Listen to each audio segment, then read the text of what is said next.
Hello, namaste. How are you, everybody? My name is Bharati. Welcome at Spirit Balance Podcast.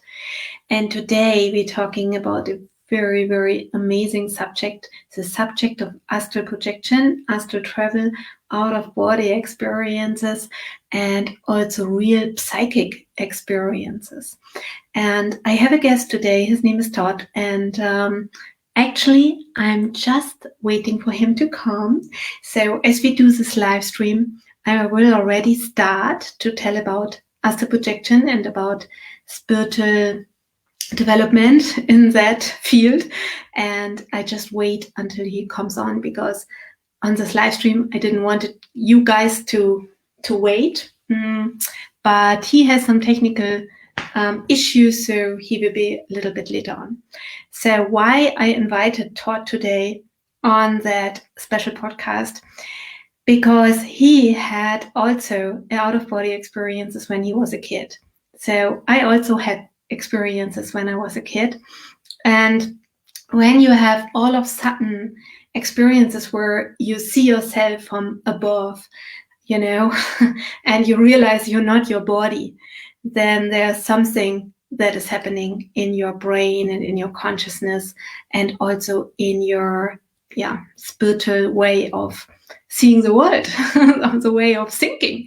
Because before that happened, before that experiences happened, it's always something that is some concept. Or, if you hear the soul is immortal, if you hear that it's possible to have out-of-body experiences, but only those people have it, for example, who had an accident or had near-death experience, then it's their experience. And the special thing is when you really make that experiences yourself. I can tell from my experiences in all these years, it's really possible to learn that. It's not so difficult when you stick on it. It's like if you want to learn Japanese and it's not an easy language, but if you really want to learn it, it's possible you can learn it like that. It's also for spiritual experiences. What fascinates me, especially in astral projection, is also that, there are special souls like Todd who are giving knowledge how to achieve that level of consciousness. And one of the very famous astral projection guys, for example, was also Robert Monroe. I went to his place in America. That is an institute for learning astral projection. Unfortunately, he's not in his body anymore. But he was very, very special in the way of he studied the brain, and he found out there are special brain waves. Once that is active, everybody can have altered stages of consciousness, psychic experiences, and even out-of-body experiences. And so for me, that was very amazing, because I came from a Vedic tradition. So I learned when you meditate, then you get a raise of consciousness, and then automatically after some time that out-of-body experiences will happen. So Todd, I think, is a very special soul who combines that. So one way he is studying, the way of the brain works, same like Robert Monroe, also works with brain waves, but in a different way. He will explain that. But also what I find and feel with him, I only know him over the internet until now, but I feel I know him. I can feel him. Is that he's also coming from a very, very spiritual place. So he just came on. I'm so happy to announce him. And here is Todd. So I add you to the screen. Hello, Todd. Welcome. Hi, Bharati. How are you?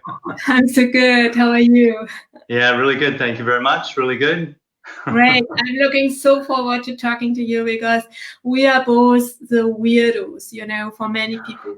There are a lot of weirdos, but there are a lot of people who cannot understand that there are people who dedicate their life, even like you do, to learn astral projection, or what I do, leading people through the darkness experiences, going into the darkness retreat, and then people also have out-of-body experiences many times, or seeing things, seeing in the astral worlds. And I see your posts on Facebook, and there are some souls like that.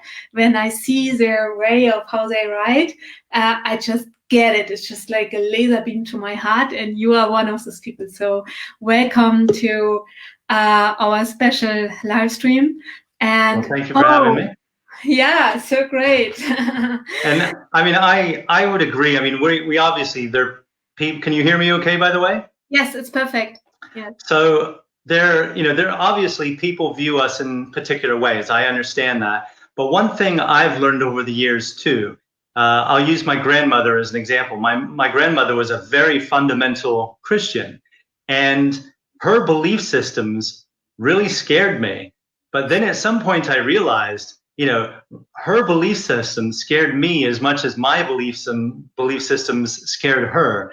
And I think it's really remembering, that we're all on a spiritual journey. We're all on a spiritual path. Even if other people don't realize it, if we go beyond Christianity to, just an atheist, I like to view it that everybody's on a spiritual path, and it's getting to that point where it's just learning not to get too hung up on, what their path looks like versus mine. And I know, people are always going to view us in this strange light, but I think this is why ultimately it's a very individual journey, and we have to, in a sense, do our own science. I look at things like yoga. I look at Ayurveda, and I see these ancient sciences that, in my heart, they've proven themselves. For thousands of years, they've proven themselves. And even science, modern science, there's so much that is just a hypothesis, so much that's just a theory. So much about reality we don't understand. Even with something like dreaming, science still hasn't been able to pin down what part of the brain that dreams arise from. And the reason that it's accepted is because it's consensus. Everybody has dreams, so therefore it's through observation and the consensus that it's accepted. This is a reality. And then you even look at quantum physics, and do you not see really weird stuff in quantum physics that, maybe more fundamentalist science doesn't quite agree with? So it's all part of the journey, and I think we just have to get to a point of, as much as possible, accepting that we all are on a journey, but it's one of those situations where all these different roads will eventually lead to the same place. But yeah, it can be challenging for sure. What was your most challenging experience on that path? One thing I experienced last year I thought was hilarious, and this really sums it up well, and I'm sure most of your audience can identify with this. So I was invited onto another podcast, and this was it was in the United States, very well-known podcast on the paranormal. So, talking about paranormal topics, ghosts, UFOs, etc. And the host that typically interviews people was sick. He got sick the same day he was supposed to interview me. And so the substitute host, when I called in for the radio show, I was put backstage, just like, for your live casting system that you're using. And before we went live, this substitute host said to me, "Okay, look, Todd, I don't want to blindside you in the middle of the program. I want to be upfront with you right now. I'm not really into this stuff. I don't believe this stuff at all. I'm skeptical."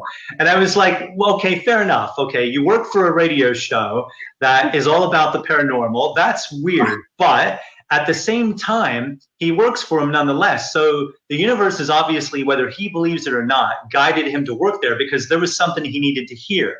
But what happened next was the real interesting and revealing aspect of this. So we then go live, and I'm sharing a lot of my stories, and he's like, yeah, those are interesting stories. I am a little bit skeptical, but let me share one of my experiences. So then he tells me about one of his experiences. So he says, okay, so Todd, tell me what you think of this. So my best friend died last year, and it was about 2 weeks after he died. I went to sleep one night, And I woke up in a dream. I knew I was dreaming. I knew it was a dream. And I'm walking along this road, and this car pulls up and stops right next to me. And it's my best friend that's died.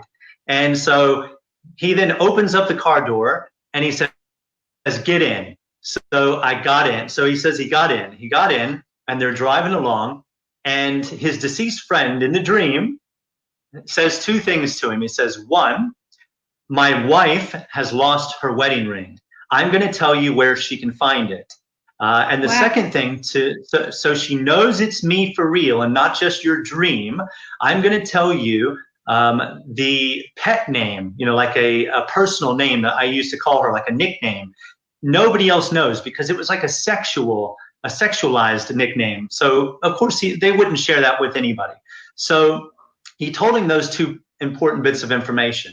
He then said to the guy, "Right, it's time to wake up. Go wake up." And the guy said he woke straight up from the dream. He wrote everything down that he was told. He then called his deceased friend's wife and said to her, "Look, I had this strange dream last night with your husband, and your husband told me two things. The first one was a pet name that he used to call you, a sexual pet name." And the woman says, "Okay, what was the name?" And he said the name, and she was like so shocked, because it was true. It was the correct name. And then he said, "Okay, well, there's one more thing he told me. He told me that he knows you lost your wedding ring because he's been around you. He's been around your energy a lot since he's died. He's looking, after you. He's making sure that you're okay. And he realizes you lost your wedding ring, and he knows where it is. And so he told me." And so the woman said, "Okay, well, tell me." So he told her. She put down the phone to go look for it because it was lost in the house. And like a minute later, she comes back to the phone and she says, "I found the ring. I found the ring. I found the ring." And so on both topics, the dream was 100% correct. And this is what the radio host said to me next. He said, "Yeah, it's really interesting, the dream, but I don't believe this stuff." I was like, what is that? How? That's what's called, very deep denial. And it gets to the point where doubt can get in the way. And if we don't do something to heal, the underlying cause, the belief systems that are stopping people from accepting the reality that they're being shown, then people will stay stuck. And usually it's all part of the grieving process, because any time we lose anything, even if it's a belief system that we're losing, a lot of times people associate grief with the loss of a relationship, the loss of a loved one through death. But, even something like a belief system, even something like the authority of let's say a government, it's very relevant right now in today's climate with, the pandemic. How many people are questioning the government? How many people are not questioning the government? But let's say the ones who are questioning the government, and maybe they see that the policies that are being written for COVID-19 seem to be more driven by political narratives versus actual science. If people see that, and then they see evidence of that, they start to lose faith in the government, or they might lose faith in the media. They're going to start to grieve, whether they realize what they're doing or not. They're going to get angry. They might go into denial. And all of those two things are part of, 5 different areas of grief. And I think it's the same for this radio host. He was trying, he had that classic cognitive dissonance. He had this old belief system, which was now colliding with this new experience. And he didn't allow himself to integrate it. He didn't allow himself to have the open mind that would allow him to, do the research. Because for me, one experience like that can be enough for somebody to go from an atheist belief or an agnostic belief straight into a deep spiritual awakening.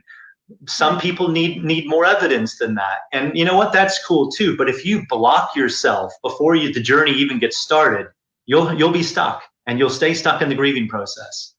Yes, perfectly said. And I think that's also one thing I really saw you doing before all that Corona thing hit it, where something you did was synchronity. How you say in English? Please help me. Synchronicity Synchronicity. Thank you. So yeah, yeah. That is so cool. Yeah, so you started to walk and you just had a question in your heart and you saw what the energy will give you as an answer. Please talk about that. What is that about? So it was about 10 years ago. I was sleeping, and I think it was about 4 o'clock in the morning. I suddenly sat up from what you could say is like an astral dream. To me, all dreams have an aspect of other dimensions of reality. The difference is the dreaming mind that can be very strong in all of us will obscure the reality that we're actually experiencing, mostly because from an earth perspective, from a human perspective, from a physical reality perspective, we don't understand how dynamic these other realities are. We don't understand how thought responsive they can be. A thought in these realities can suddenly, start to create. So if you're in a very personal space like a dream and you're out of body, but you're unconsciously out of body because you fell asleep unconsciously, of course, your unconscious mind, your subconscious mind is going to start creating sceneries. It's going to start creating, the dream environments based on unconscious thoughts, maybe things that you were thinking about earlier in the day, maybe things that need to be processed, stuff from the shadow that hasn't been, the unfinished development work that we all have to do still. We wouldn't be here on Earth if we didn't have developmental work to do. Sure. So for me, I think, when we fall asleep at night, we do very much start to experience these other realities. And so with something like synchronicity, when I woke up that morning about 4 a.m., I knew I'd just experienced something profound, and I had like the leftover information from it. And I was being told to do this new event, which I called a synchronicity walk. And the idea was that we would take dice and we would roll the dice. So we'd have 2 dice. And at first, of just let them be normal, everyday dice where they just have numbers. Eventually, I started putting different things on the dice. So I'd make my own dice where maybe on one side of the dice, it would say, follow the white rabbit. And on another side of the dice, it would say something like, stay still for a few minutes, or go left, or go right, or go straight, or go back.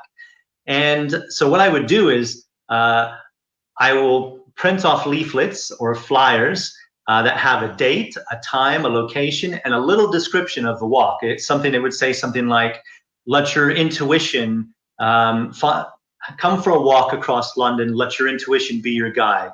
Very simple stuff. And then a date, a location, a time. And I would post these in like bookshops, maybe leave them on seats on trains. And it was interesting that every time 20 or 30 people would show up. And one of the first questions they would ask me would be something like, so what's the plan? And I would always say, well, there is no plan beyond these dice. So these 2 dice, we will roll them, and the dice will guide us the entire evening. So we'd usually meet around 7:30 p.m. and we'd go till about 9 or 9:30 p.m. And I would always do this on the weekdays in the evening after people finish work, because I feel in my heart what, a lot of people, they leave work, maybe jobs that they don't even like very much. And they're stressed, they're anxious, they might be feeling depressed. So what do they need more than anything right now? They need to feel like they can recalibrate. They need to be able to feel safe. They want to be able to feel who they really are, instead of, who they're pretending to be for this job, for this role that they have to play in order to have a paycheck. And that's for a lot of people. Fair enough. If like me, if you have a job that you love and you feel it's not even a job, it's like your calling, right. You're something that you're passionate about. That's completely different from doing something that just pays the bills. And that's how you see it. If that's literally your starting point for a job, this is going to pay the bills, then you have to find ways to really make a deeper connection with what you do. And I've had all kinds of jobs throughout my life, and there were jobs where I was always unhappy, but I wasn't trying to make a connection in a deeper way. And then there were jobs that I really found that I loved. And maybe because there were elements of things that, really were part of who I was. But I think it's like with anything in life, you have to find a way to resonate with something. You have to find a way to connect to it in some way. So anyhow, I do this after work in the weekdays because I want people to come. Doesn't matter how they're feeling, because I know before that walk is finished, the act of walking, the act of following intuition, the act of being who and what you really are in that moment by being present is the highest form of healing. It's the highest form of, moving out of depression. It's creativity. Creativity is literally the antidote for depression. So I'd say to people, there's no plan. We just follow the dice. We roll the dice. Every time we get to a street corner where there's more than one direction to go, we roll the dice and we let the dice decide which direction we go. And then we just follow it without any question whatsoever. Even if it leads us into an alleyway, we follow it. And let's say we roll the dice and we're getting really deep down the rabbit hole. We've gone left, we've gone right, and then left again, and maybe back. There's no way, we've forced to this in any way, shape, or form. We're just flowing. We're flowing like the consciousness of water. We're just going with what is. And then let's say we suddenly roll the dice, and it's on that one side of the dice that says, follow the white rabbit. Now, the white rabbit would be a complete stranger. We don't know who it is. And we then quickly roll the dice again to get a number, and it might say 2.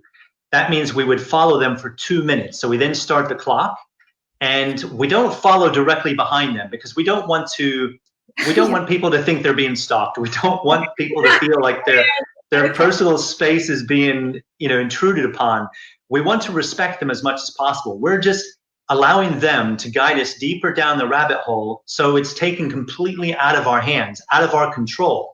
Because I find in a lot of cases, people struggle in life because they feel so out of control. Mm-hmm. And that's mostly because we're trying to control things that are out of our control. So it's like fake control. And I'll give you an example of that. That's something like the weather is a good example of that. If we know a storm is coming, and we have to go out of our house to go shopping or to go to work, and we know the storm is coming. The storm is totally out of our control, but what is under our control? Picking up an umbrella, putting on a rain jacket, preparing for the storm. So it's learning to focus on what is under your control instead of what is outside of your control. And this is what I feel these synchronicity walks do, for people. It really helps remind people that a natural part of life is following the signs, and that the universe will give them. And then, like I said, we can just be like the consciousness of water. We can just flow with what is. Now, I know sometimes people need to have some rigidness in their life. They need some strategy. They need, some routine, and that's perfectly fine too, because it's, again, like we know in spirituality, it's all about doing our best to strike a balance. We live in a system of duality where there's, supposedly good and evil. And it's learning always to try and find that balance point, never to be too much in one direction, because again, this is duality. This is for a system of learning. What's the point in being in nirvana, which is, it's not a system of duality. A place like an idea of nirvana is a place of goodness. It's a place purely based in love. There's only one thought system. Earth is a system based in duality. So you're going to go between these two realities. It's like two para-realities, just one in one planet. We have the reality of love and we have the reality of fear. And all day long, we're navigating between these two different realities. We're learning to prioritize love while we're still unlearning the fear that we've been conditioned with since we were born. And maybe before even that, because for most of us, this is not our first time on Earth. We've been like a pinball, in a pinball machine, back and forth between life and the afterlife, life and the afterlife, through the wheel of reincarnation. And I know a lot of people, even in spirituality, New Age spirituality seems to have twisted those ideas a little bit, like around reincarnation.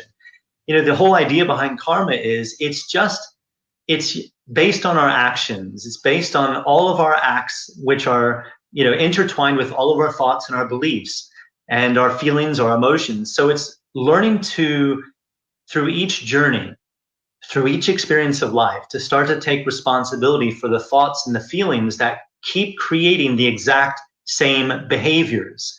So, again, the synchronicity walks really help people see this. So let's say we're rolling the dice and the dice says go left. And then we walk maybe, I don't know, a couple hundred meters, and then the dice says, okay, now turn right. And now follow the white rabbit. And for 2 minutes, we're following a stranger. How do you think that's making most of the people feel?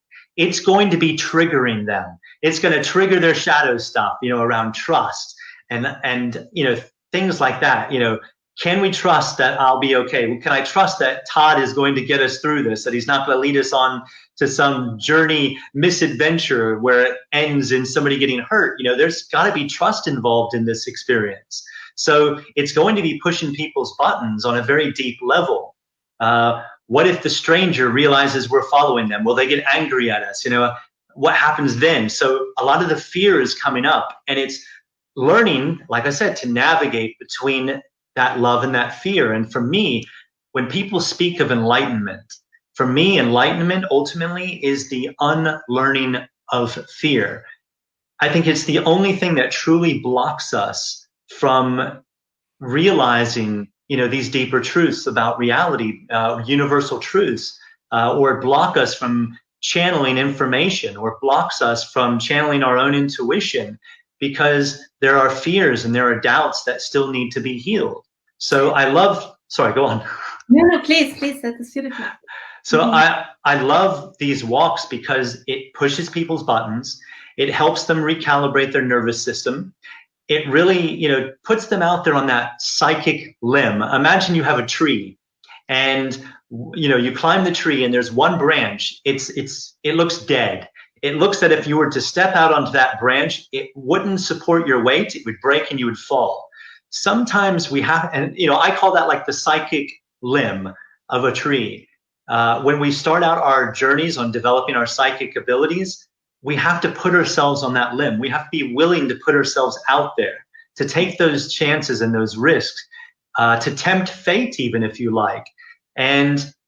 But as far as I'm concerned, there's ways to tempt fate. There's loving ways to tempt fate. And then there's very fearful ways to tempt fate. And I think it's learning to navigate those lines, because it's like the idea that there are like goddesses or gods, the fates that will dish out, our reality to us, will dish out, deal the cards to us. And then it's up to us how to play those cards. But ultimately, when we learn how to look at those cards, to really understand what we're looking at, like the I Ching is a great example. Most people have probably heard of the I Ching, but how many people know the depth of that methodology, could literally live their entire lives by the guidance that they're being shown? And I think this is the same with synchronicity. It is a way for the universe. It's a way for our guides. It's a way for our higher consciousness to communicate with us. And when we learn the language, when we learn the language of numerology, when we learn how, these higher unseen forces communicate with us through synchronicity, because synchronicity is something that binds all of us, connects all of us to each other and to everything across all dimensions of reality. There's been many times I've been out of body.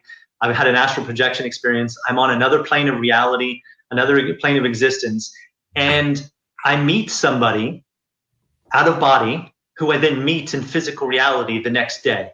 It's happened so many times to me now. So it's this, I know we're not just connected here on Earth, we're connected through other levels too. Yes.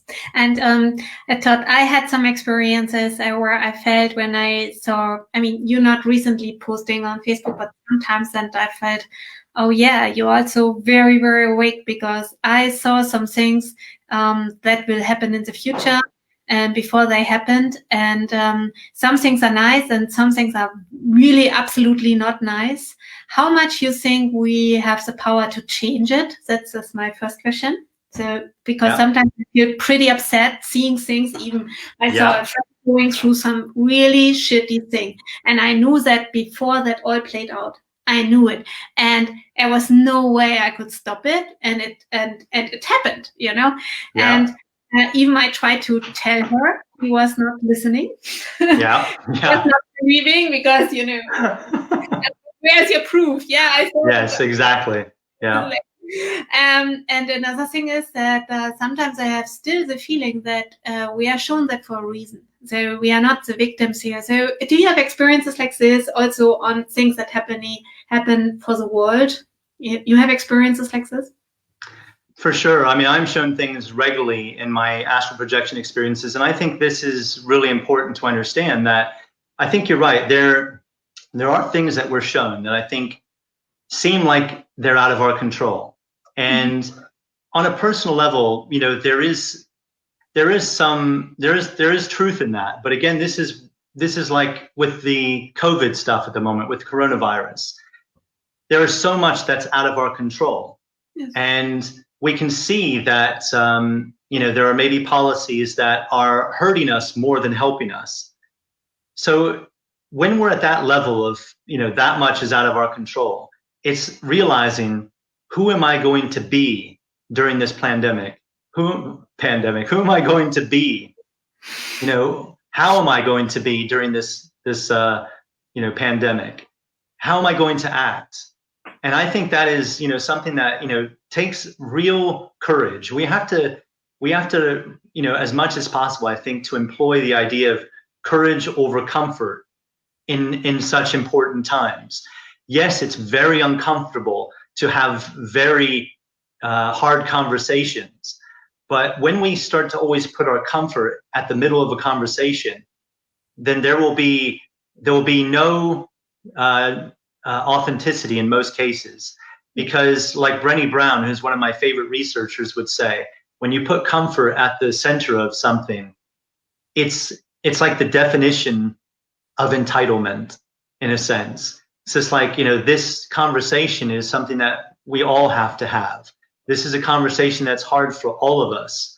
And this is why I think even within the mainstream media, I think a lot of us see that there are doctors and experts and scientists that are part of the conversation. And then there are hundreds and thousands of nurses and doctors that are not being allowed to take part in that conversation. And that's hard for people to see. I know it's very hard for me to see, and I get angry by that. And I think, no matter how much we grow spiritually, I think we're always going to have, those potentials of things like anger with us. But the difference is, I don't see anger as being unloving or unspiritual. Yes. It's an energy in itself. What makes it unloving is if we use our anger as a weapon to hurt other people. If we use our anger to be passive aggressive towards other people, if we use our anger to shut people down, we might use our anger to call somebody a conspiracy theorist. It's just a way to gaslight somebody. Mm-hmm. And I think it's in hard times where there are big challenges for the world. Again, first and foremost, have a deep moral inventory. Who am I? What are my values? What are my morals? Who am I? This is the important stuff during times like this, because if you don't know who you are, you can be so easily influenced by other people. If you don't know what your values are, then you can so easily fall, into, these morality challenges, because there seems to be very little moral hazard at the moment for anybody. Even regardless of what side you're on, whether you wear a mask or you don't wear a mask, whether you're happy to have a vaccine or totally against vaccines. I think, enough of us are not really thinking deep enough. And I think this is part of the problem. And, for the world and for all of us, even on a personal level, I think having a deep inquiry about, where am I at right now in life? How far have I come? Being able to even look at, discern where you were a year ago, where I was 10 years ago, how far have I come? So I can look at that and think, wow, instead of always being hard on myself, look at the progress I've made. So we're not just saying take a deep moral inventory so you can see how dark you are, so you can see, that your dark side and your shadow is still winning. No, having this inventory, taking this inventory of your life gives you the opportunity to say, Even how do I feel on a daily basis? Am I feeling depressed? Am I in denial to that? Because I find in spirituality sometimes we don't apply the appropriate label. We're in denial to our feelings. It's like, oh, everything's good. How many times do you hear people say, I'm fine, or everything's good? It's all good. It's all love. It's all light, love and light. And it's just like, when we deny the label, we deny our opportunity to grow. We deny our opportunity to heal. If you're feeling stressed, tell people, let them know you're stressed, because people can't help you if you're always saying, it's all good, and maybe you're hiding behind spirituality in some way. You're just not accepting this reality, and therefore you're bypassing. You're not doing that developmental work. And that's, again, this is something we all do. This isn't the challenge just for a few people. I have all these really cool thoughts and ideas about reality, and I have some great mentors of my own, but that doesn't get me off the hook. Knowledge, intellectual, you can't just intellectualize this stuff. Intellectualizing stuff is not enough. At some point, you actually have to do, what people call the work. And, I know it can be glamorous to take the fast road, be in the fast lane and take the easy road. But, when we take, what happens when we take like the toll road, physically in our car, we're paying money so we can avoid all the traffic. But it's sometimes in the traffic. This is, I find important, like monks. People really are envious of monks, I think, of their lifestyle, being able to sit in a monastery, maybe on a mountaintop.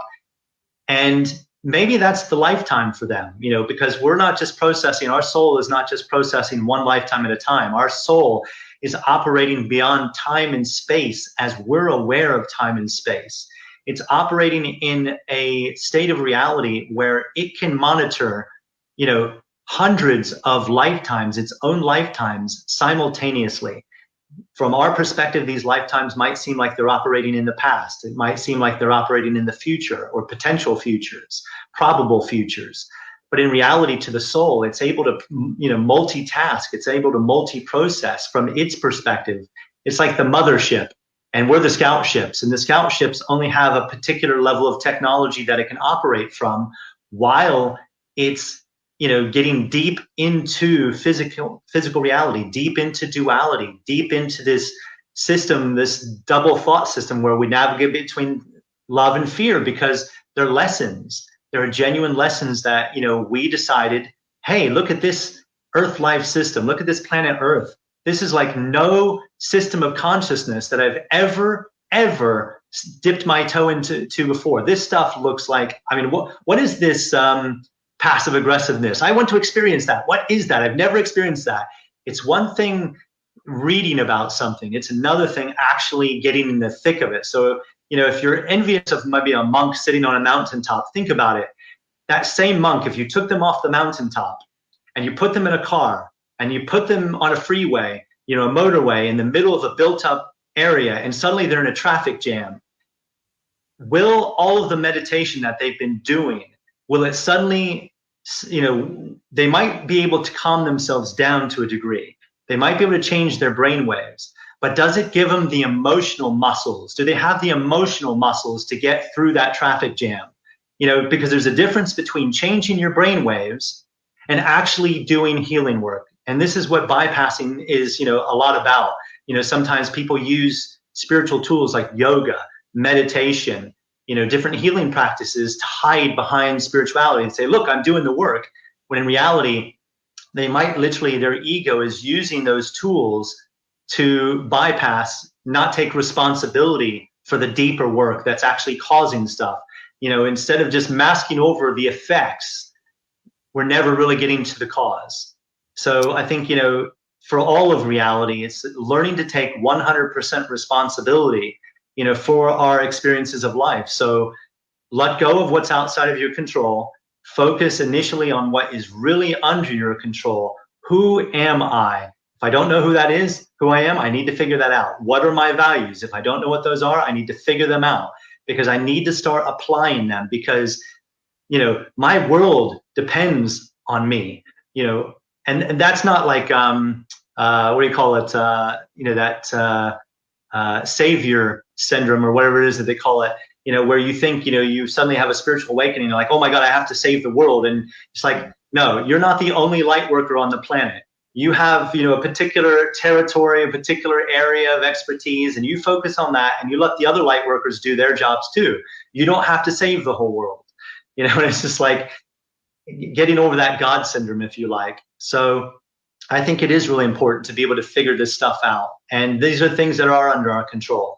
You just have to, go about your everyday reality. And as soon as you, find yourself, check in yourself, it's almost like you're doing a reality check. Just checking in every now and again. How am I feeling right now? Is this a good feeling? Is this how I really want to be feeling? Am I feeling really shut down? Am I always miserable around people? Do they see me as being miserable? And people might think, well, I don't have to change for other people.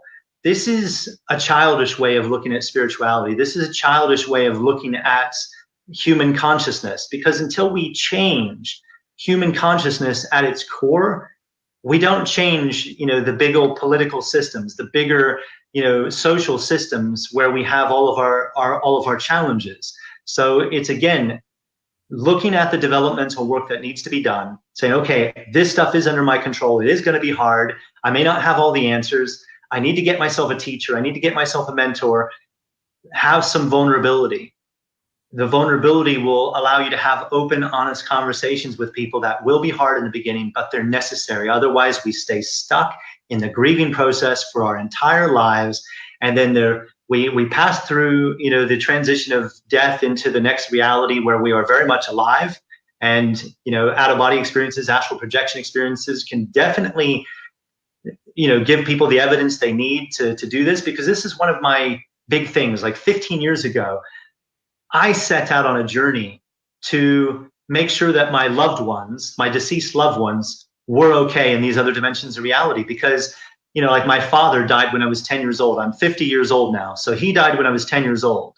I started having conscious out-of-body experiences when I was 35 years old. And one of the first things I wanted to do, I wanted to make sure my father was okay. Because I didn't get to have the closure, when he died. He died in a hospital when I wasn't in the room. I didn't get to say goodbye. I didn't get to, say to him, I'm sorry, that I messed up, and I used, drew all over the wall with toothpaste, and made you angry. I'm sorry that I forgot to take the trash out, the rubbish out. I'm sorry that you had to get so stressed because of me. I know kids blame themselves a lot, but nevertheless, if you can't even have the conversation, you can't have your mom or dad turn around and say, I'm sorry, I didn't realize you were holding all of that on your own shoulders. That is not your responsibility. That's my responsibility as an adult. I'm sorry for putting that on your shoulders. So it's really important to be able to have these conversations. So for me to be able to get to closure by going out of my body, go into these other dimensions, exploring the afterlife, finding my loved ones, so it was like I was on a real mission. When I did get closure with my deceased loved ones, I then set out on a second mission. The second mission was to now help other people start to get closure. To help them get past their fear of death, to help them get past their fear of death so they can start to live for maybe the first time in their life without that fear, wrapped around their neck, right, without that as like a monkey on their back, to help them visit their own loved ones, their own beloved pets, to realize that these beings, these cherished beings, are out there and they're safe and they're happy in their new environments. But, literally the only two narratives that get discussed in the mainstream are science and religion. Everything else is pushed to the side. And it's like, this is a valid conversation. Yes, and I also feel that there, with a religion, it's something you have to believe on. So you give your power away again, because, you don't prove it for yourself. Todd, did you had also experiences in higher worlds, like with other dimensional beings? I've gone pretty far and wide in my journeys. So I'm coming up on 16 years of having these conscious out-of-body experiences. I actually teach this for a living now, because over all those years, I've really figured out how to do it. I would say 9 times out of 10, if I lie down on a bed or sit down in a chair and I give myself the time, I give myself the space. So it's like I'm creating the set and the setting, just like they say for something like ayahuasca, or taking any sort of psychedelics. It's all about set and setting. If I come home from work and I'm stressed and I'm angry, is that the perfect state for trying to have an out-of-body experience? No. I mean, even if you could get out of body under those, conditions, would you really want to? Because like attracts like. That's one of the fundamentals of our universe. So if I go out of body angry, what might I encounter under this influence of my own darkness?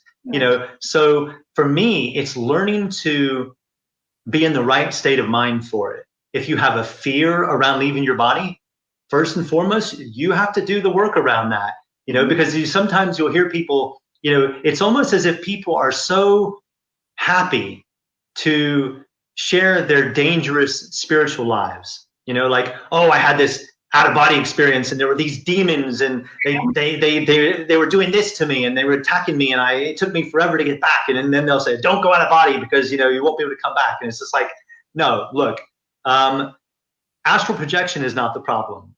Other beings are not necessarily the problem. If you're being guided to have a particular experience, yes, that is a lesson that is still not learned. It's just like, why do we keep, it's like they say, why do we keep walking down the same road? We keep walking down the same road because we haven't changed fundamentally. We haven't learned our lesson. But the important thing to remember is with every lesson comes a gift. It's a gift of knowledge. It's a gift of wisdom. It's a gift of understanding. It's a gift of vulnerability.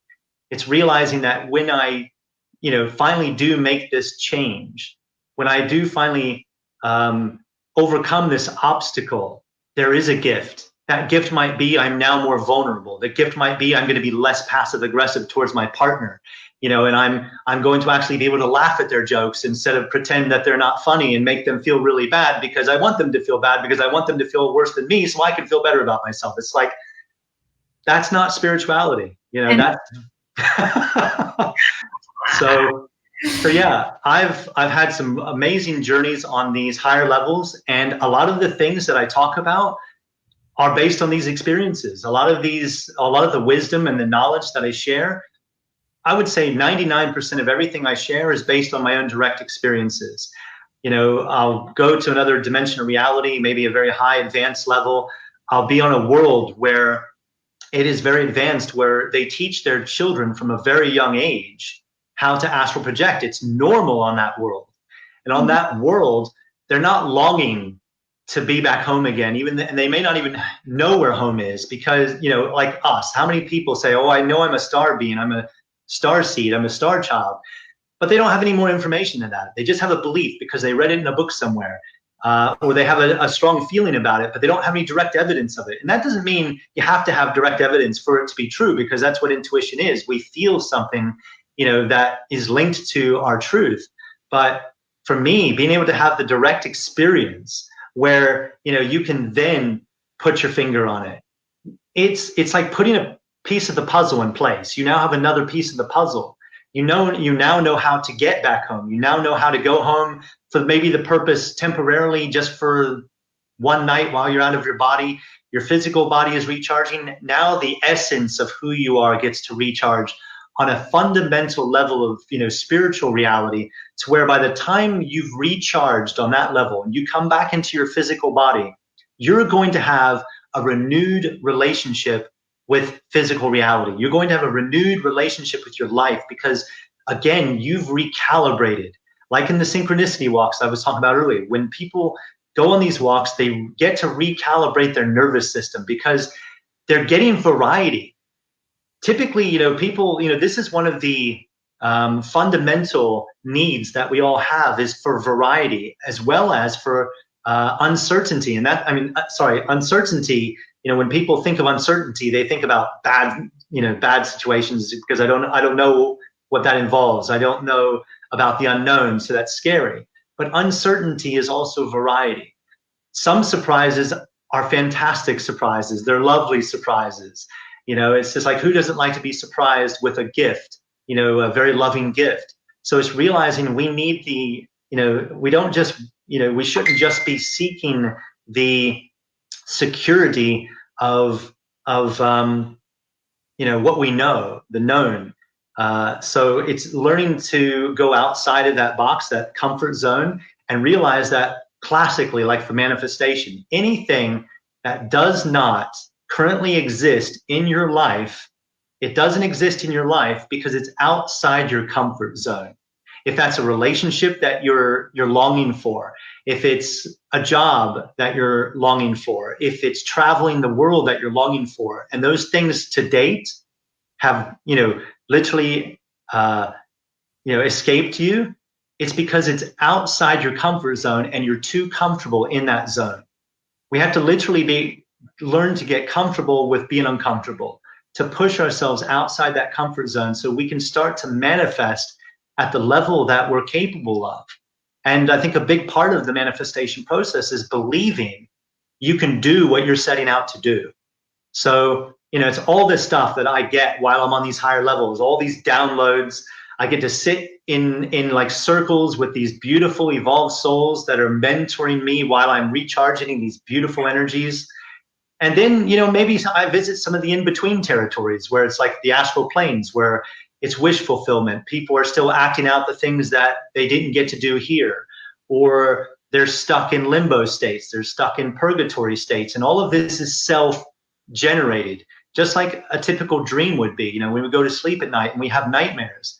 Nightmares are ultimately showing us our shadow, showing us the things that are not been processed, the things that we've pushed down, the stuff that, society has made us feel is unacceptable. And therefore we've just pushed it down, we've ignored it, we've swept it under the rug.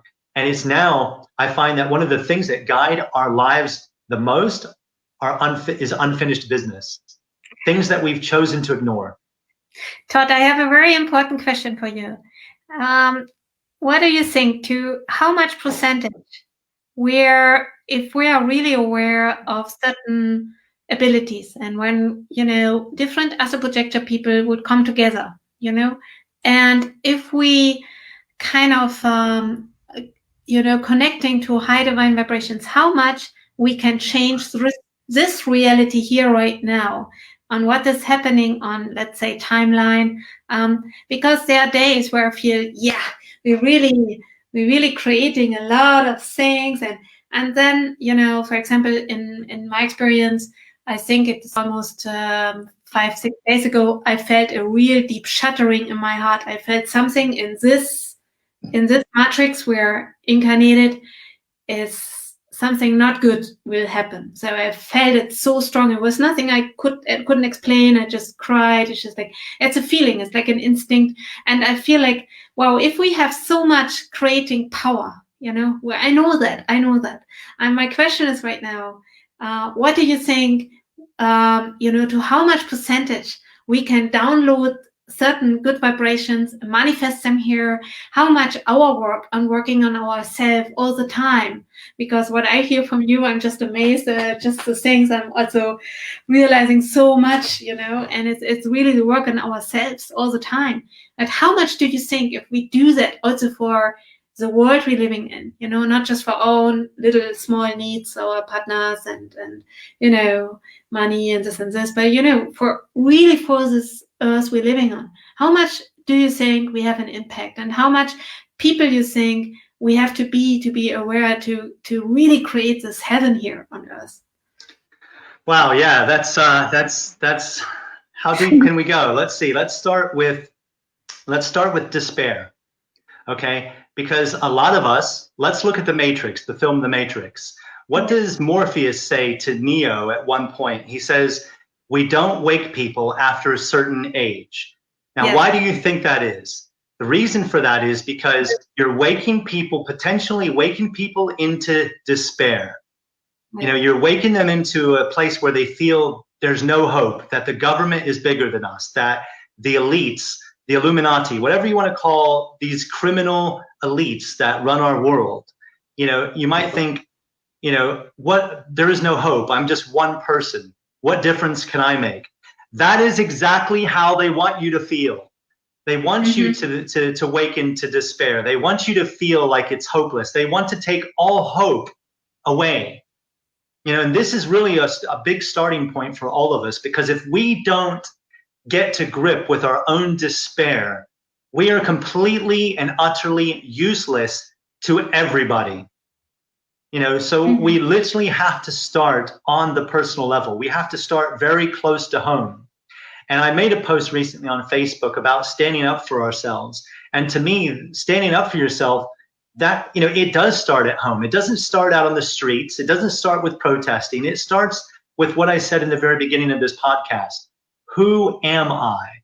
What are my own values? Because if I'm at the moment prioritizing my fear over prioritizing my love, I'm not going to change. And if I don't change, how can I help the world change? So I think fundamentally we have to look at our own despair. We have to look at our own depression. We have to look at our own anxiety. We have to realize that if we're stuck here,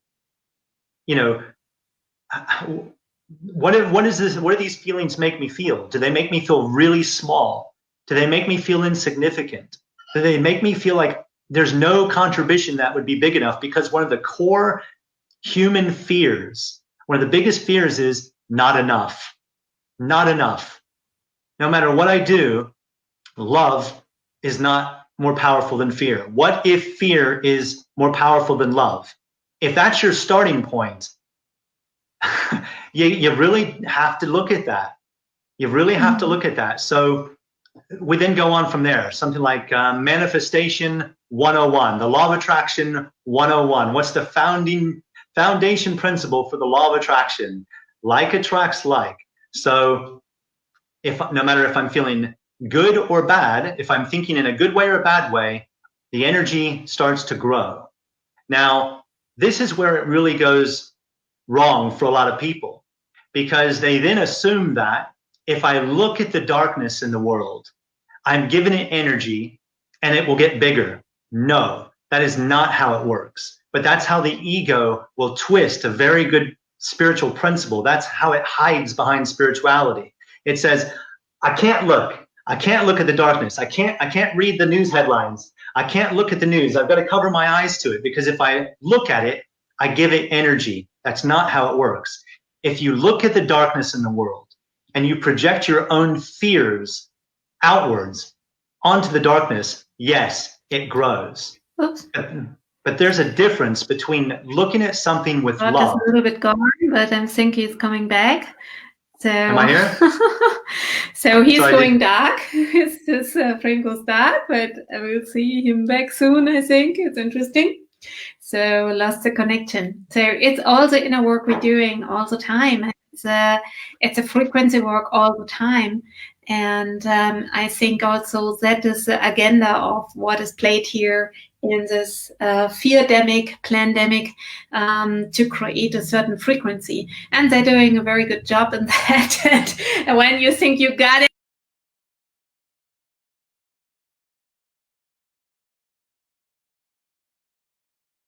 hello? I think we lost the host, actually. I'm just going to talk for a minute because it says it's live on my screen, and we just.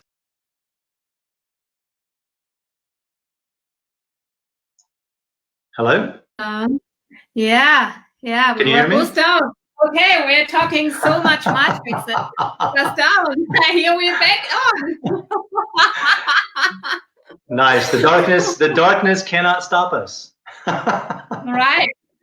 And the matrix cannot stop it. That was really funny. And actually, I have to say, exactly everything you say, I work on that and I resonate on that so much. And I had like some weeks where I really felt, I got it now. No, I got it. And then, I feel that was a planned agenda so big. I mean, I had experiences where it freaked me out myself. I had a visit in the future, and I saw myself in another incarnation telling me what will happen on the earth, and that people will get changed into robots. That is now, I don't know, it's like a 2 months ago or something.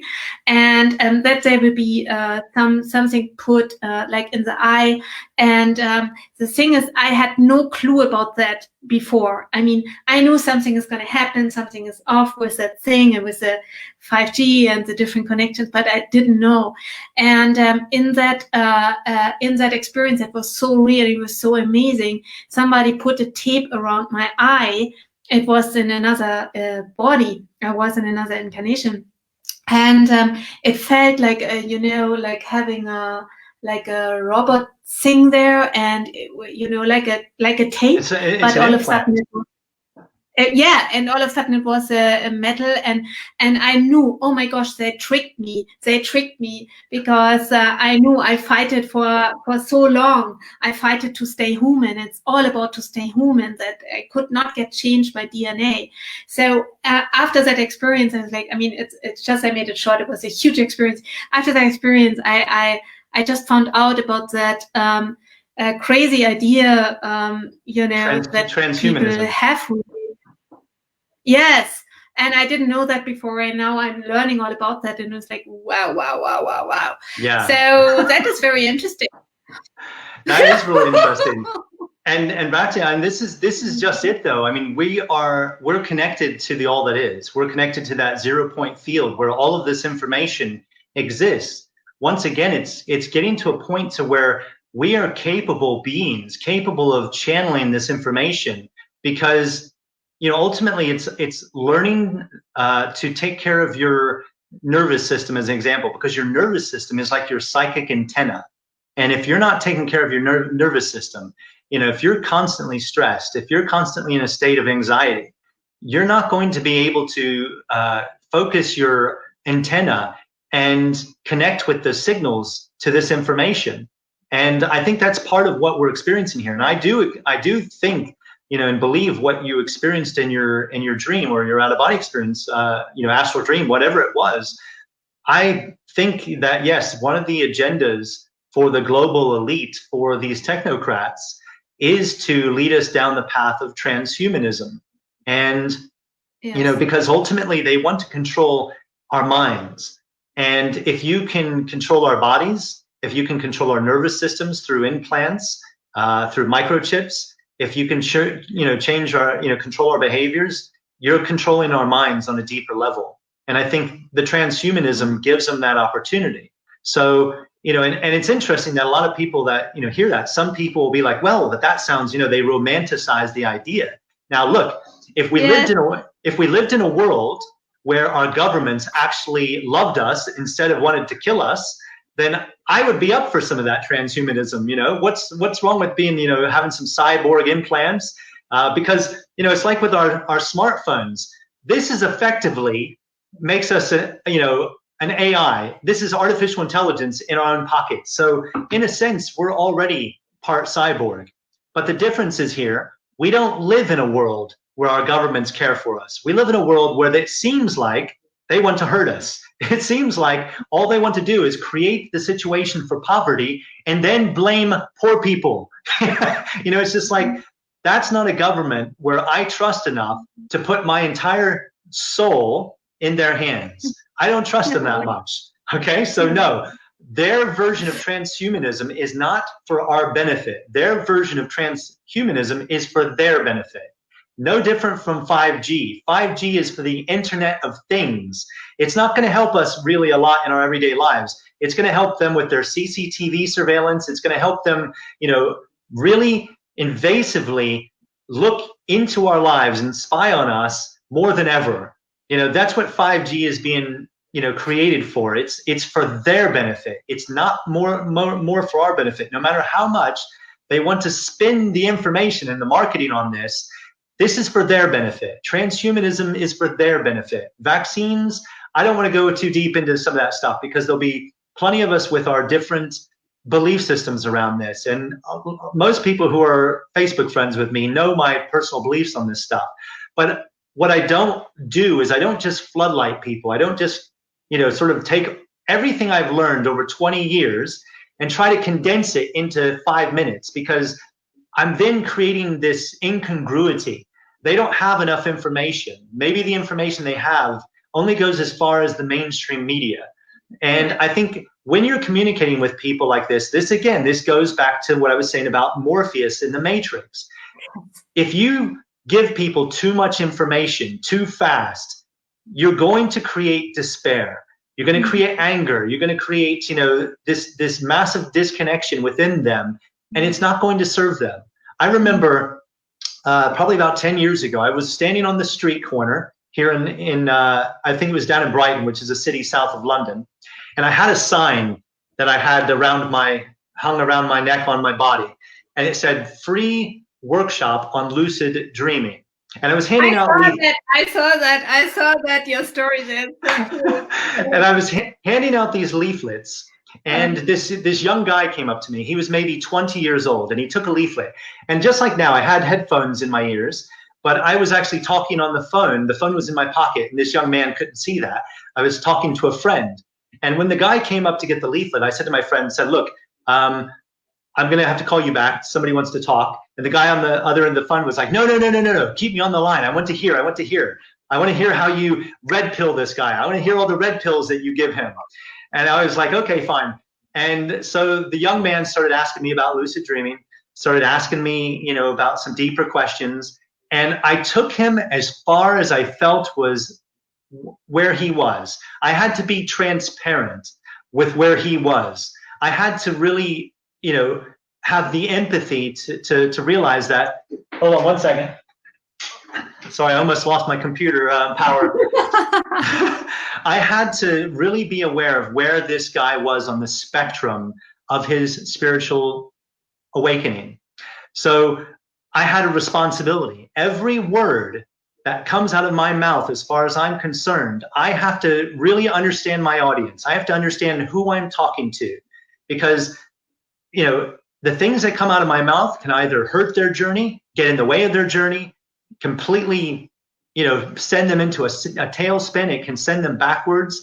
So as a teacher, I like to see this as, I want to be one of these kind of teachers where I give just the appropriate amount of information, and then I stand back, hands off, and I let them do what needs to be done next. They need to process that information in their own time. So basically, I took this guy as far as I felt was necessary. So it was just outside of his comfort zone, just outside.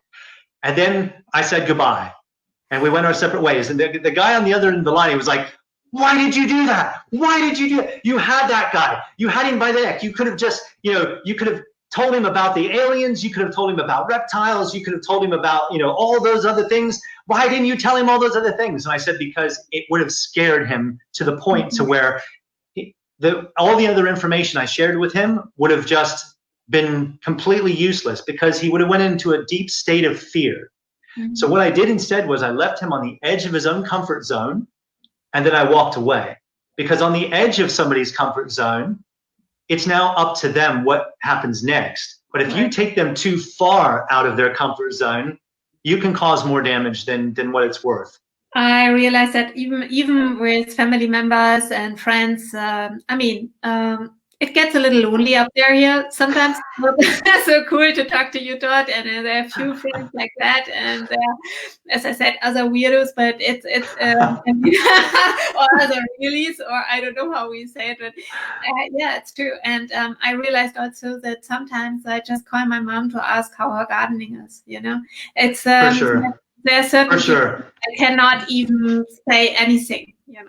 You literally just nailed it right there, because I think it's like sometimes we don't focus enough on the everyday reality. Yes. And I think that too, there's a danger there. There's a danger with ignoring the everyday. Yes. So yeah. There is gone again. So that is interesting. So it really seems to be very important of what we're talking. He's just completely gone out. I never had that happen before on the live stream. So I want to say I want to use that time. I see your comments. It's really beautiful. Right now you're here. I let Todd talking a lot about his experiences, and some of the comments are about feeling lonely, not being connected, not feeling enough, being online with other people. And that's part of the spiritual process. It's also when you see different souls, and if you see things you don't want to see, and you see their good energy in their heart, it's hidden on some things. And, there's so much going on. And that is where we have to get our strengths back. From God. That is our work. Todd talks about right now. That is the work we have to do. That is the work on our blockages. And what Todd just after he was taken off or whatever happens here of the live stream just explained is very important, the daily work, and the love we have for our daily routine and things. And I think that is especially for very sensitive souls. In the comments I saw here, Rachel, that you feel everything. Yeah, that's part of being empathic. I can relate very much to that. And what helps me a lot is going into the nature. And even there today, I felt I wanted to do a very nice audio to a very special soul since some days ago already, and I just didn't have the right moment and the right time, because I feel there's some disturbance around that. It's just very interesting. And so I drove out with my car, not doing it at my place, and just started, and I wanted to just talk from my heart certain things. And when I really wanted to come to the point, somebody was driving on a bicycle and started shouting on me how I parked my car. So it was really interesting. It's really interesting.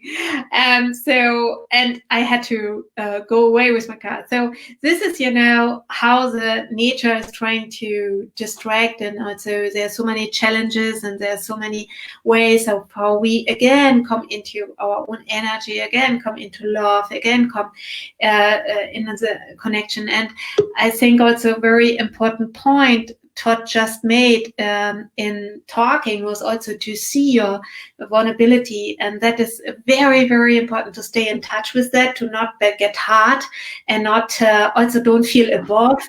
That is, I mean, after a certain amount of seeing things, you don't even feel that, because it just sucks to be awake most of the times to see things other people don't see, because we have this natural feeling we want to belong. We want to belong, we also want to belong. Everybody wants to belong. So all of a sudden you cannot talk about certain things, or I had many times experience where my husband said, oh, just, one time in a week for half an hour, you tell me all the things you just found out. It's just too much for me. Okay. And I can understand him. And I'm very thankful for him keeping that matrix running we're living in. He plays a lot of that structure work is coming from him, for example. And so that is a real balance we have to do here. And it's big subjects. And beautiful questions from you guys. I have here one question. Maybe you have something to say about that, Todd. And then, Todd, if you want, I would love to invite you maybe for another podcast live stream, because I just feel there's a lot to talk about that. So if you want to agree, because I feel we can go on for hours here now. Oh, yeah, I completely agree. Completely agree. I think it's one of those things, though. It's just like when you do get into the company with people who are like-minded, right. you don't want to let go. You don't want to let go, because, we feel so alone sometimes. We feel like, oh, it's just me. It's just like, but this is like what you just said before I lost connection. It's one of those things where it's just like we have to remember the everyday life, because we can focus too much on the bigger realities, and it's just like we have to learn to focus back into the present moment, the here and now. And I think this is one of the reasons why a lot of people in spiritual circles sometimes are not very into astral projection, because they think it makes you ungrounded. I think that's actually the furthest from the truth. I find it actually can make you more grounded, because you're starting to discover that you're more than your physical body, which again helps you start to work through your fear of death. It helps you get closure around your deceased loved ones and deceased pets. So that helps you ground into your body more, because you now know they're safe, they're alive, and you don't have these burning questions that keep you awake at night for the rest of your life. That's not very present if you're constantly in the fear of death. If you're not very present if you're constantly obsessing about the past, or if you're anxious or stressed about the future, that's not presence either. So as far as I'm concerned, it's almost like with every astral projection experience I have, those old vinyl records, that we used to have back in the 80s and 90s and 70s, the records, and they have the grooves, the analog records, they have the grooves, in them. To me, it's like, when you then take the needle and you put the needle into the groove and it starts to play, music. I see astral projection in a very similar way. With every astral projection experience I have, I am creating a deep groove between this reality and who and what I really am on these higher states of reality. And I'm bringing who and what I really am into this reality. And this isn't some projection. This is real. This is deeply real. And I feel more connected and alive in this reality than I ever have before. Absolutely. I'm too. When I astral project, I feel so happy, and I feel like, as I slept enough, which I don't have every day in my body. And I'm not just that, I'm rested and had holidays and everything, and just everything is so alive and so aware. And, some of that experiences are also so mind-blowing that it gives like such an amazing gratitude for being here and seeing the connections we have to other souls, and also seeing a bigger picture, even though it might be sometimes very depressing, because some things we see, which is planned for this earth, might be not so great, but I had experiences being in other planets. So that's why I ask you that also. And, and one, I didn't want it to go away, and they kicked me out. They said, if you don't feel that grief in your heart, you cannot come to us anymore. At that place, they have no clothes. They're having a heart which shows immediately what they feel. Immediately what the person is feeling. There's no hiding. There are no lies, nothing. No. And I was like, wow, on what a planet I landed on Earth. Just let me be there. Just let me drop my body and be there. They're like, no. Even if you're not living your life fully on Earth, fully alive and living your mission. And, they actually really cut that, connection. And that was one of the most amazing experience I had with that people there. And I forgot even to ask who they are, where they're from. I had no clue, but they told me like hours. I was hours in their world. And I have them so much in my heart, and now I feel it's the time. I really want to reconnect. Now is really the time. So that experience, if you have that and you're using that to your life now and integrates that in your life now, and so that there's nothing which can be healing like that experiences.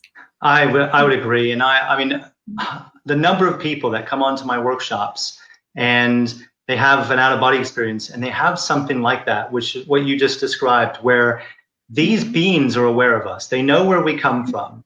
And at the same time, they're reminding us, look, you chose this journey. You weren't forced into this. You chose this. The only difference is, you don't remember. But that's part of it. The number of times I've been out of my body, and I'm always the same when I get out of the body. I get out of the body, and the first being that I come into contact with, I have 20 questions. It's like I've got 20 questions, always the same questions. Do you know who I am? Do you know where I'm from? Do you know what Earth is? Do you know much about her? I just pepper them with questions. And there's certain questions that they're able to ask and willing to answer. And then there's almost like this prime directive, like in Star Trek. There's certain information they're not willing to give you, because think about this. Let's say Earth is actually a virtual reality system, a very advanced virtual reality system. And let's think about even 40 years ago, we didn't have, we were using Ataris, Commodore, very basic computers to play very basic games. Now we have photorealistic virtual reality, goggles and systems. So much to the point, right here in London, we have a spa here in London. We call it the Mind Spa. And we have some virtual reality program, one in particular, which is amazing. It's called the Plank program. And basically, it's just you put the goggles on and you're presented immediately with this room, which is just 4 walls. And you're standing on a platform, which is just big enough for you to stand on, 30 meters up in the air in this room. And so there's a pit in this room. And then there's this plank of wood, this wood that goes from one side of from one wall to the other side of the room. And you have to then walk across the plank to get to the other side with 30 meters below you of just a pit, just a hole in the ground. 95% of the people that come to our spa who put on the goggles will not move. They're literally, their brain is like, this is so real, and it paralyzes them. They won't walk the plank. And yet they know they've just come in from the street, from their house. They've come to the spa. They walk down the stairs. They come into where we're at. They put on the goggles, and they know they're standing on a wooden floor, a real floor, but yet their brain is like, no, I'm not walking on that plank.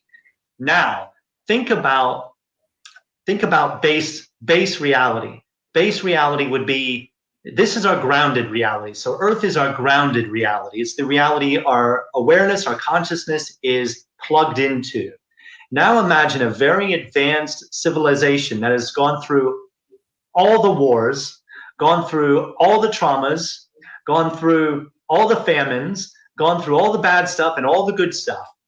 And they actually survived. They didn't have a nuclear war that wiped them out. They got to an advanced stage to where they could then exist in hyperspace, just in hyperspace.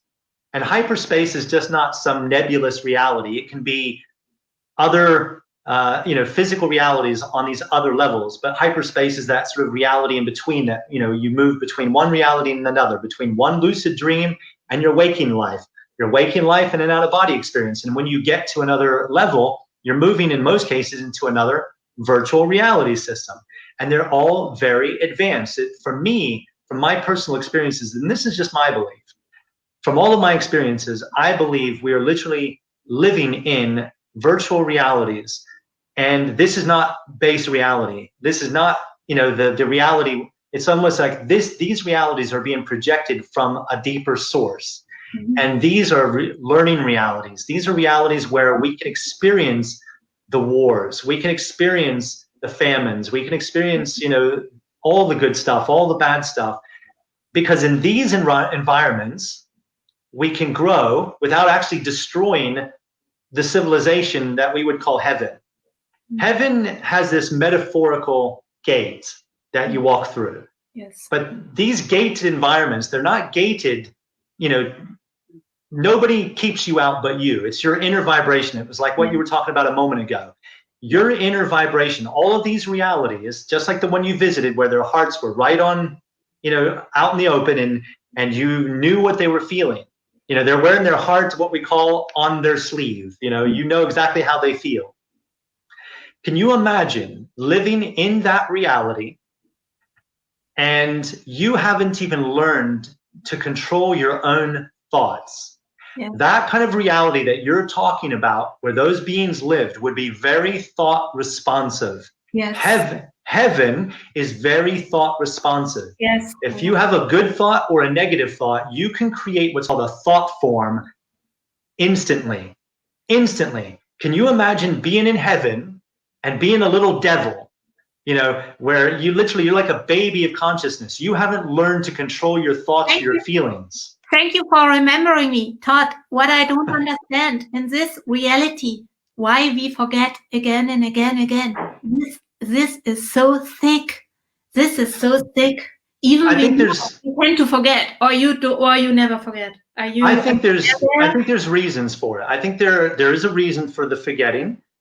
This is one of the things I was trying to explain. When I'm out of body sometimes, and I know somebody knows the truth about Earth, and they won't tell me the full picture, partly because, and I have another friend who's a really amazing out-of-body explorer, and we talk about this all the time, and we've come to the conclusion, it's not that they will get bad karma for revealing the truth to us. It's almost as if we made them promise not to reveal it to us. Even if we come out of our bodies and we're like little babies kicking and screaming, if I can get this far, if I can get away from my body, if I can travel this far, surely I have the right to know who I am. This is like, no, you made me promise that not until your death and you transport yourself to the next world, that I am not going to ruin this experience for you because you chose this. You paid the credits, whatever it is that you paid with, you chose to be here and you chose to go through this because you can be the light in a dark place. You're supposed to be a light in a dark place. You're not just supposed to be a light in the light. What point is that? We're here to grow through the darkness. I remember I started taking DMT last year, and this powerful psychedelic substance, which is one of the chief components in ayahuasca. And I wanted to learn how it was made, because I'm not going to just take something that, somebody says, oh, look, this is a psychedelic. And I say, okay, well, DMT, it sounds kind of, scientific. What is it? And they're like, oh, dimethyltryptamine. Okay, so that's the scientific label for it. That's not saying, it's like psilocybin. That still doesn't tell me it comes from a mushroom. So I want to know where this stuff comes from. So to extract DMT from the bark of a tree or plant, a root, you have this process it has to go through. And some people, to create what's called Freebase Dmt, which you would then put in like something like a bong, and you'd then smoke it, and you'd have 3 hits on the bong, and then pooh, you're off into hyperspace. In order to extract it, you have to use some harsh chemicals, like lighter fluid as an example. Oh. So for Freebase DMT, you literally do all this extraction technique, and then you one of the final stages is you put it in a freezer with lighter fluid, and then eventually it starts to crystallize. The DMT crystals start to form. So I remember smoking this DMT on this one occasion after learning all of this, and suddenly I was standing next to this crystal clear water. It was beautiful. It was just this pool of beautiful clear water. And one of the beings that was there with me said, that's not water. I said, well, what is it? And they said, it's a very dangerous chemical, like what you use to get the DMT, like your lighter fluid. So they were just, saying that that's what that is, because that's what lighter fluid looks like. It's just clear, crystal clear. Without smelling it, you wouldn't know it was dangerous. So the being said, what I want you to do is I want you to go into the pool of this, chemical, and I want you to go all the way to the bottom. And I said, okay. I knew it was just, I'm in hyperspace. I don't have my physical body. I'm not going to die. So I thought, okay, I'm going in. So I jumped in and I swam all the way to the bottom, and I laid down on my back, and suddenly these crystals, these DMT crystals, started growing all around my body. Wow. And I was suddenly realizing that these DMT crystals are the light. They're the lights, like the light of consciousness. And they're growing in this toxic chemical. Wow. It's just like, it was such a beautiful metaphor for the light and darkness. Yes. We have to remember, we are stronger than we think we are. Yes. We are stronger than the elites want us to believe. Right. It goes back to the despair again. They want us to feel despair. They want us to stay stuck in despair. They want us to feel that the darkness is more powerful than the light. They want us to feel that fear is stronger than love. Mm. And it's for us, once again, to remember that there is all of this support that's out there, our guides, our higher selves, these beautiful beings that you visited with the heart. They're reminding you, this is a temporary journey that we chose to take. And we chose to take this because it's for our spiritual journey. It's for our spiritual development.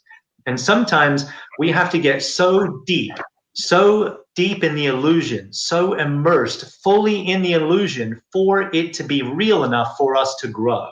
Right. It's no different than the virtual reality. Right. It doesn't, if you've ever done virtual reality with very basic constructs, it's like just stick people in a 3-dimensional reality. That's not what matters. What matters is the stability of the virtual reality. If no matter which way you look, if there's no cracks in the facade, if there's no glitches in the matrix, if it's just everywhere you look, it's just virtual reality. But let's say I look over here really quickly and it takes like a minute to catch up with me. It breaks the illusion. Right. There are a lot of glitches in the matrix.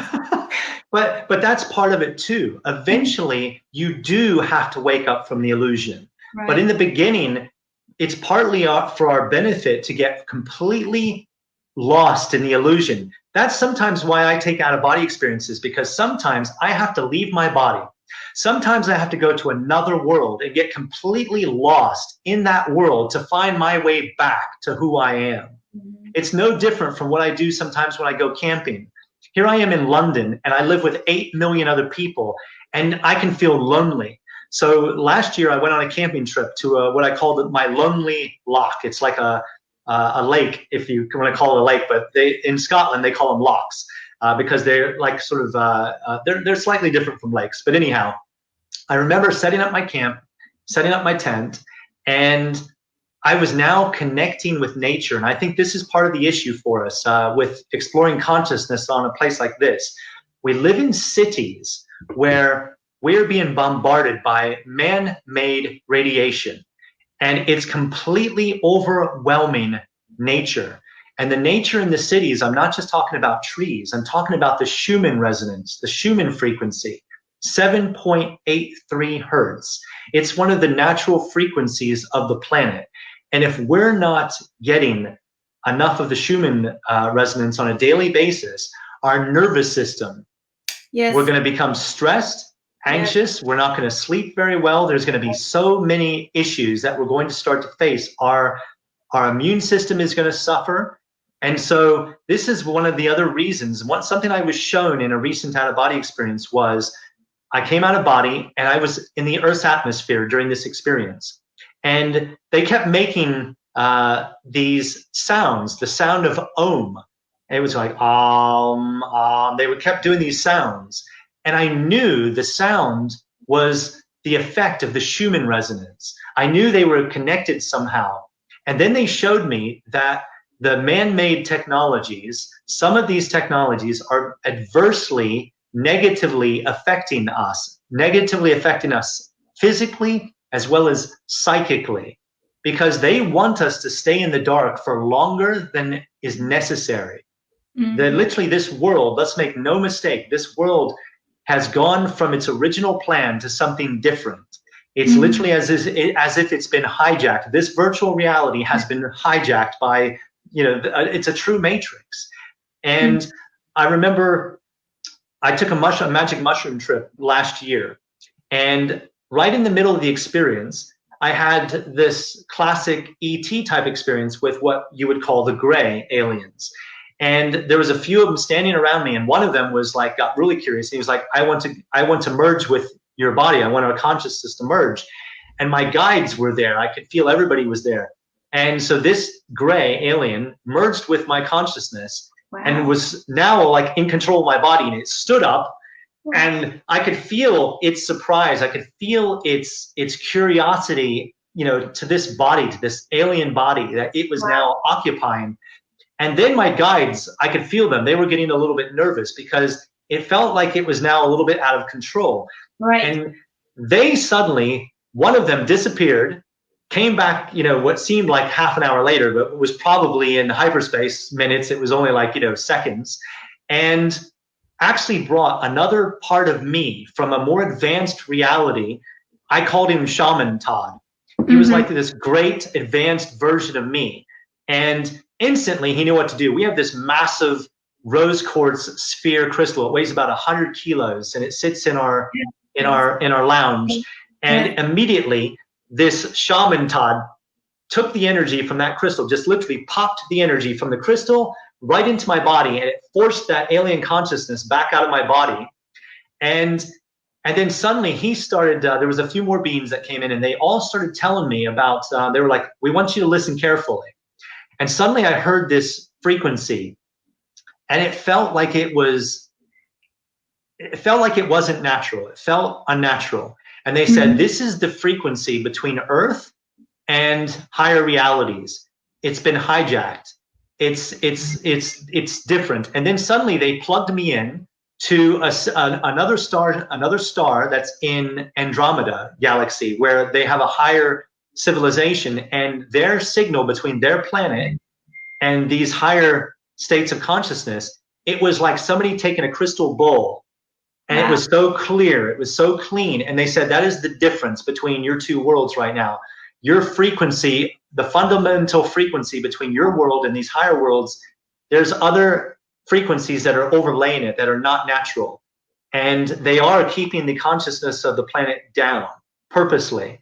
And there's more darkness than there needs to be, but they didn't seem ultimately like concerned as if it was like life and death kind of stuff. They were like, you can, as a species, you can still evolve through this. And they were just reminding me that all that support, all of that information, all of that wisdom is there. But like you were saying earlier, can we come together and make this big quantum leap that we need to make? I believe we can. I think one of the things that is necessary for all of us to do is to remember that when we're meditating on a daily basis, because I think this is important. Yes. If you don't have a daily spiritual practice, what are you doing? Yes. What are you doing? Yes. Okay, so first and foremost, again, you have to look at home. You can't look at the world and say, I'm so angry at the world. You need to look closer to home. Sure. And you need to get angry at what you see local to home. Why am I not meditating? Why am I, avoiding? What am I avoiding? Why am I avoiding doing this work? And so I say to people, look, build your energy. Remember to ground your energy. Get the Schumann energy by walking barefoot on the planet to get some of the pulsed magnetic frequencies of the earth. Go into the nature, go into the woods, get away from a big city so you can get the Schumann Resonance, or maybe get some brainwave entrainment tools. Like we sell Pandora Star. It's one of our favorite tools. We use other brainwave entrainment stuff like sound, using frequencies to help get the Schumann Resonance on a daily basis. Because if you're not getting it, you might as well be like on the International Space Station like an astronaut. Because outside of the Earth's atmosphere, the Schumann Resonance doesn't exist. And so on board the International Space Station, they actually have to have a Schumann generator to generate that frequency. Otherwise, their bodies, their actual immune systems, their nervous system starts to suffer. Right. And it's no different from us. So we must remember to maintain it. So I say to people, meditate, build your energy, say things like, I am light, use mantras to build the energy within you. And then at the end of the meditation, let's say you've meditated for 20 minutes, half an hour. Everybody can afford 20 minutes. Let's say you've meditated for 20 minutes. You've really built the energy and you can feel it to the point where you have a surplus of energy. It's at that point you must now take part of that energy that you've built and give it to the collective. Literally focus that energy into the world. Because this is what light beings do. They don't just build the energy and keep it for themselves. Right. The most advanced aspect of consciousness is this generosity. It's like an adult spiritual being has learned the importance of generosity. Absolutely. Absolutely. I just want to say, recently somebody said to me, don't just be like a person just sitting on the mountain being in a cave. And I just felt, no. I mean, I know yogis. I lived 10 years in India. I did a lot of spiritual practice, and I know yogis who live 20, 30 years, and they're not doing an easy job. They don't know. If people say like this, they don't know what they go through, what are they doing, and they're not doing that for themselves. They're doing it for the world. They radiate the energy, and it's so much inner work because they have to go through all that inner hell and everything. I mean, how much love you have to do that for people who not even understand that you're doing it for them. For sure. And a lot of them, a lot of these monks, are doing their inner work. They are clearing lifetimes like Buddha did, clearing hundreds of lifetimes, so they can be, this instrument of light for the planet. And of course, just like in every walk of life, you're going to have some monks who are using it as a way to hide. They're hiding behind the veil of spirituality. But, do people not do that here in the city as well? Do we not do that in spirituality? Or behind money or behind fame or anything. You can hide behind your, everything thing, Todd, I want to say, I can talk hours to you. My little problem is right now, it's a good problem. I also do what I love. So I have a group here right now on Darkness Retreat, and they are sitting right now in the temple room waiting for me to come on chanting. And I just feel so sorry that I didn't 3 hours off to talk to you. I thought like 1.5 hours will be enough, but it's not enough at all. And I have to invite you back again. I hope it'll be my pleasure. It'll be my pleasure to come back again. That is I'm sorry it's taken us so long for me in particular to commit to coming on, but that's just me sometimes. I'm too busy, and I have to learn to make more time for things like this, because this is important for us to have these conversations. Yes, that is very beautiful. I want to really say that it's so important right now. That is why I started this podcast and using this YouTube channel, because I'm very happy in my life and my work. But right now I feel it's a really consciousness work with you. I'm in my process myself, up and downs and many things. I mean, you sure also, we all are, but that is also a collective work we have to do. And, they're very rare souls like you was a real deal, because there are a lot of let's say it, there are a lot of fake spiritual people as well, and also people who say they do astral projection and they don't. And right now, you can really feel in this kind of thing where Corona came, I could really feel everybody shows themselves who is on what level, and no matter how they hide it, you really see through right now. And this is what I feel like right now. I mean, very thankful for the way of we can at least come to technique together, that we use to also spread our love. So I really want you to be back on soon to again spread awareness. I want to hear more of your experiences, and let's share some techniques to help the people also. Absolutely. Yeah. Absolutely. I'd be very open to sharing some techniques for sure. Super. Thank you, Todd. Please just tell about your Mind Spa, which is in London. This is so amazing, and people can visit you there. Are you open at this Corona time? We're not open at the moment, mostly because it's a personal choice. I've started to burn out, and I need some more space. So I've taken some time for myself, but people can. I would definitely suggest people take a look at my YouTube channel. So if they just type my name into YouTube, they'll find my channel, and they can find some of my astral projection guided meditations if they want to try that stuff, or they can just hear me talking and giving lectures. So that's probably the best place.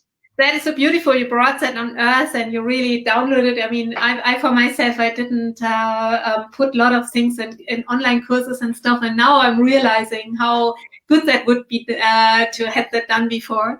Yeah, for sure. Yeah. I mean, I'll just leave it on this one note. One of my YouTube videos, it's a guided astral projection meditation. It's got almost 400,000 views at the moment.